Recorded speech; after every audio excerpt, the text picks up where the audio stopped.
Welcome to MC Football Talk. This week is going to be Game Week 29 predictions. Last week I got 7 points, taking me to a total of 159 points. This week there's only going to be 8 games, so less points to get. Liverpool don't play, but I want to talk about Liverpool and their exit from the Champions League. You absolute losers. That's what y'all deserve. PSG were so much better than y'all. Both legs as well. And I think the football gods that justice was served and that some bullshit didn't happen and Liverpool go through. They also, for the first time, I feel, they faced a real midfield. What's his name?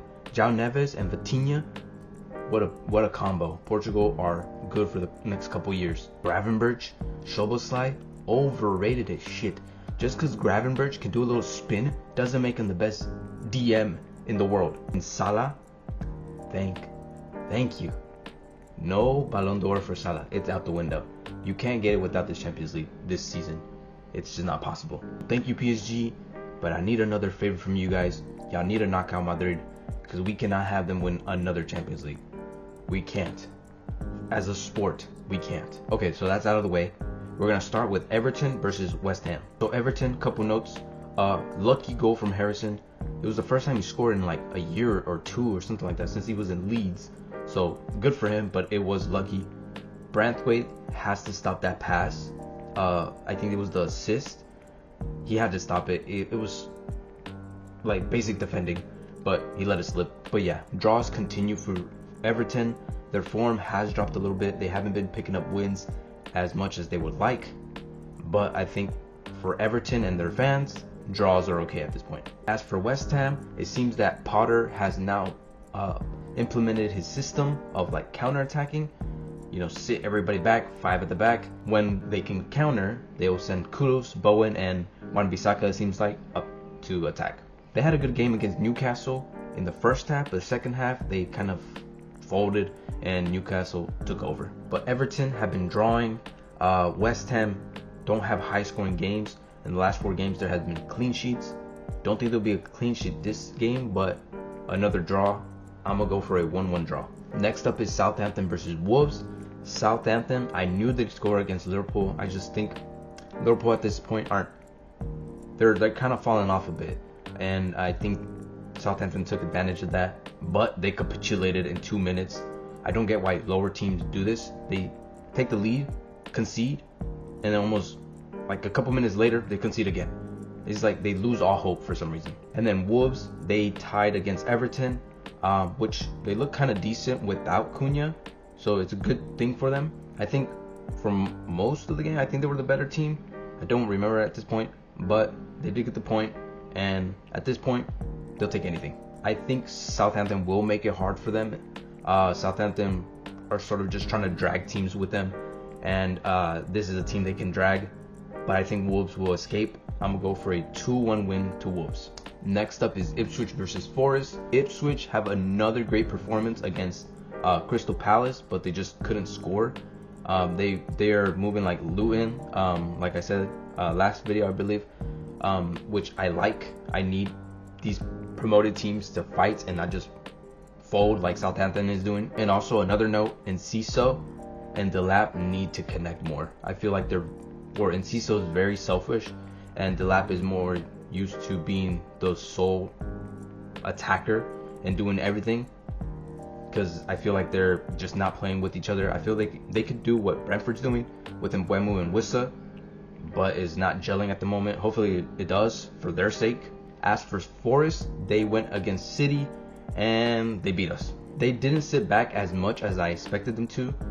They were pushing us back at times and making us defend. But also, I have to say, that goal came from nowhere. I don't know who got dispossessed from our team, but Gibbs White got onto the ball, just said fuck it, and launched it across the field. Hudson-Odoi got it, and that was the easiest goal he's ever scored. But a win is a win, and I think Forest is going to win this game as well. I don't think Ipswich is going to score against this defense. I'm going to go for a 2-0 win to Forest. Next up is City versus Brighton. City losing to Forest. Of course they did. Of course they beat us. It was a decent performance for the most part, except one player. Well, okay, I'm being too harsh on Ederson. He had one bad moment. Rest of the time he was fairly good. But yeah, I don't get why we're still struggling when we have only the Prem to worry about. Yes, we have the FA Cup, but honestly, just push that to the side. I don't care for it. We need Champions League. We need Champions League games. As for Brighton, they continue their winning form. Another 2-1 win for them. Very dangerous, both flanks. Mitoma and Minta, whatever his name. Down the middle as well with João Pedro, Welbeck. They just have a lot going on. Very dangerous. But they did deserve that win. It came through a pen, very last minute. João Pedro put it away. But for this matchup, I think I'm a pessimist. I don't like saying that we're going to win when I don't believe it. I think they're going to lose, or City's going to lose. Brighton's going to win. Another 2-1 win for Brighton. Next up is Bournemouth versus Brentford. Bournemouth have been the most entertaining team of the season, by far. From the goalie to the attack to even Nelson. Beautiful. Their attackers are so free and can do whatever they want. Honestly, I think Areola, that's what he does. He just says be free, express yourself, and that's great from the manager. Also, their midfield, Tyler Adams. I love Tyler Adams. I don't know why. Probably because he's from the American team and I support the American team. Their center backs coming onto the scene, new stars. Their full backs, especially Kirkes, really popped off this season, bombing down that wing. It's great to see. And they deserved a win. They did deserve a win against Spurs, but Spursy, they like to do their Spurs law and put some bullshit through, and they got the draw. As for Brentford, they need to put that in the net. In those first couple minutes, they usually like to get that lead, which they could have done, but they just could not score on, who was it? Whoever the hell it was. They just couldn't score. And Flecken has to get that save from Watkins. It came right at him. I'm pretty sure it went through his legs. It did take a deflection, but still, you're right there. Should be able to block that. And they did dig deep towards the end. A lot of shots towards the end, but they just wouldn't fold. Villa wouldn't fold. But I think Bournemouth have this game. Brentford have been better away, but Bournemouth is just too good. I'm going to go for a 3-1 win to Bournemouth. Arsenal versus Chelsea. Probably the best game of the week. Arsenal have proved that PSG are just shit. They put their second team against them and still beat them. They had 7 fullbacks and still beat them. But they also played United, where Rice came to the rescue, both defensively and attacking wise. He scooped Højlund, who honestly, I don't know if he was going to score that. He could have missed that at that point. We don't know. But he also scored the goal, which he gave an inward curve, if I remember, towards Onana. But still, it was so far away from Onana. So great goal from Rice. And then Chelsea, Palmer continues to struggle, missing a pen, first time in 2 years or something. That's just bad from Palmer. He's been in a rut. The whole team has, actually. They did beat Leicester, but they really did struggle. Only 1 goal and through Cucurella. I think they're going to struggle this game as well. I don't see them scoring. There is no goal scorers in this team at this moment.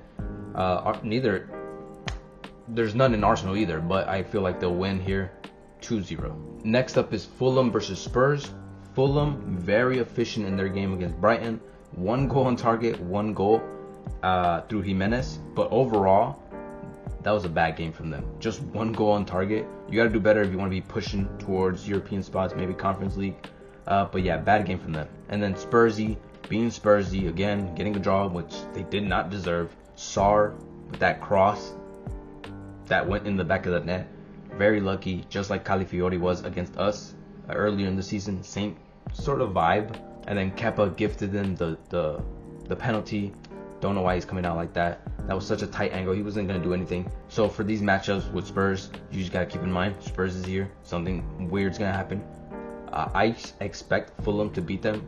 It's just that, because I don't think Fulham's going to have 2 bad games in a row. They should pick it up, but it's Spurs. So I'm going to go 2-2. And then the last game of the game week, Leicester versus United. I feel like they have faced 5 times in the last 3 months or so. What's going on? But yeah, Leicester haven't scored in their last 5 Prem games. That is awful. As for United, they beat Arsenal through a set piece, another set piece. Gotta keep that in mind. They are becoming set piece FC 2.0, and they could have beaten Arsenal in the second half, but Raya just deny them time after time.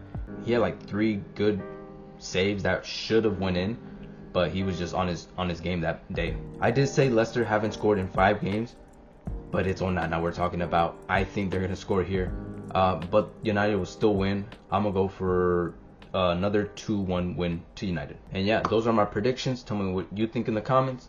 Leave a like, subscribe, and